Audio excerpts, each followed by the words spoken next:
Ukáž, jak to první. Tam si. Musí levo, ne? To už nesmí. Ty vole, mám ten bachor, jaký si vole.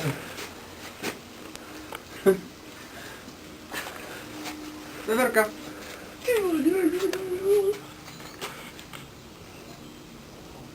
Jak čo mi spoza stranu, musí vidět jedno.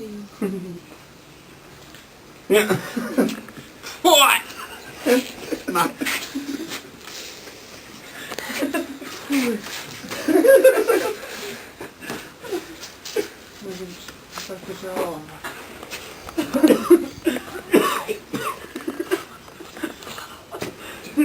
Nekašli zase pozor. No, takovou Štěpánku. Ty král. Tady oni to je všechny ostatní. Má to bublinky, vole, jak minerálka.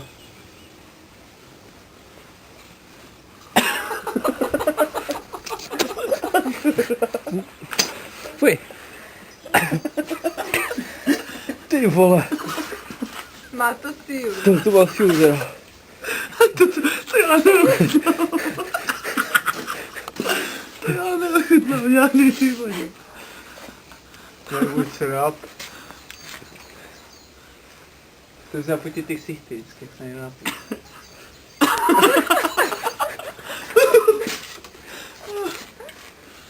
Jak úplně to požvíká. On tady spolku. Taky si na to teda stoupnu. Což není to tak, vole, hrozný. Až na tu první dojem. Na tu první dojem, že?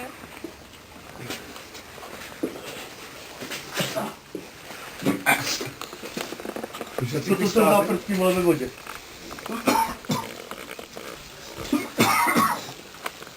Pojďme na ten další.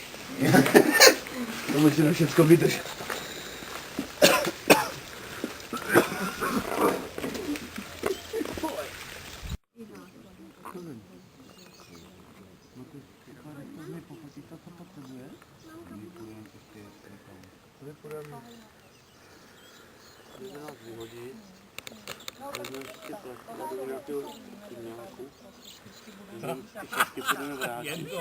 Když tak bychom koupili.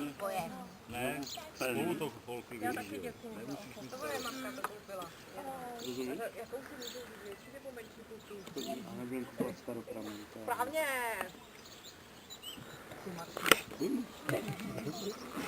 Co si tady vůbec má? Tak musíme koupit multi, tak koupíme asi Kopty by to mohli mít. Co? Kopty by to mohli mít. Kopky? Je to dobrá, ale je Uvidíme.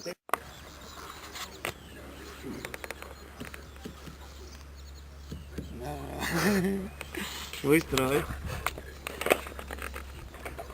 Masa a tak to létá a loví pořádko, tak to létá a loví sova pálená, velice vzácný lovec naší přírody. Výborně, byl jste dobrým sokolníkem. Zároveň poprosím dámu ve žlutém, pojďte, máte triko v barvě kuřátek, kterými krmíme.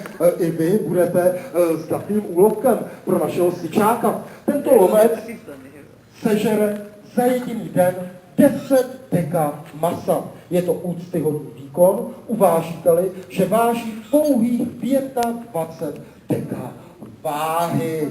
Vše, co na něm vidíte, je pouhé opeření. Jsou to duté kosti ptáků, musí být lehcí, aby se udrželi ve vzduchu.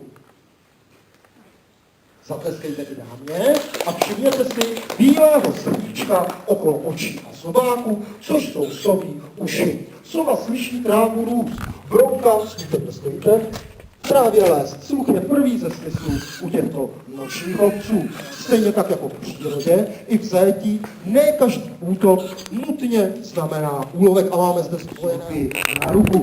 Stejně tak jako my lidé se učíme chodit, ptáci se učí létat. V přírodě je to učí rodiče, v zajetí je to učíme lidé. I vy jste byl dobrým sokolníkem, kámě lesní váží pouhé kilo, Rudolfecem má 30 a je to lovec velice různorodě zbarvený. Čteme rukavici, od čistě bílé až po tmavě hnědou. Jediné, co mají společného všichni lovci tohoto druhu ve barvě, je ta bílá podkovička na jejich hrudi. Víc dostane tak levou ruku do rukavice, otočte se na druhou stranu, chodíte cvičit.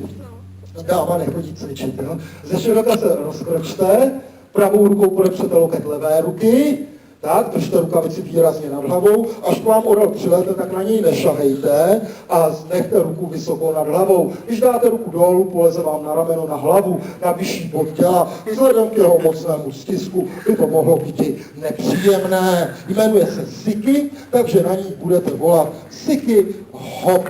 Tak to létá a loví orel bělohlavý, obyvatel dalekého amerického kontinentu, lovec divoké Kanady.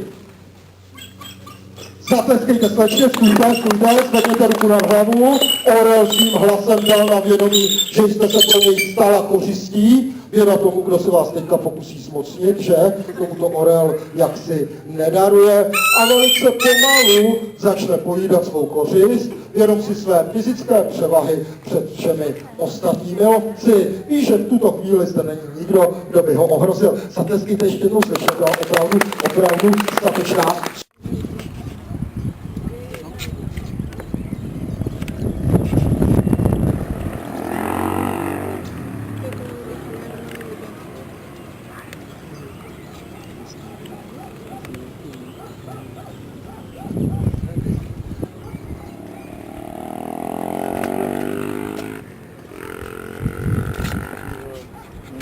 Počkám vás dole, tady budete.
Dobře, tak tady má asi neslezem, že jo? Kdo to neskočí, je poseroutka.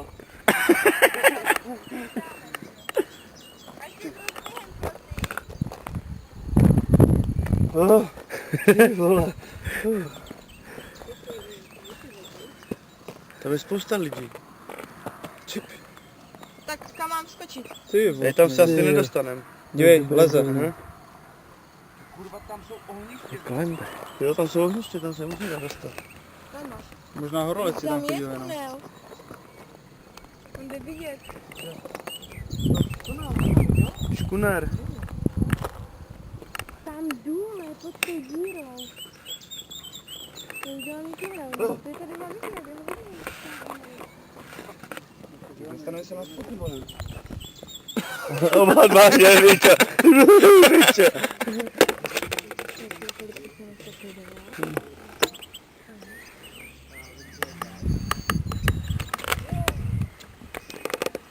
Jak budeš to radši blížit? Pořádně to umí.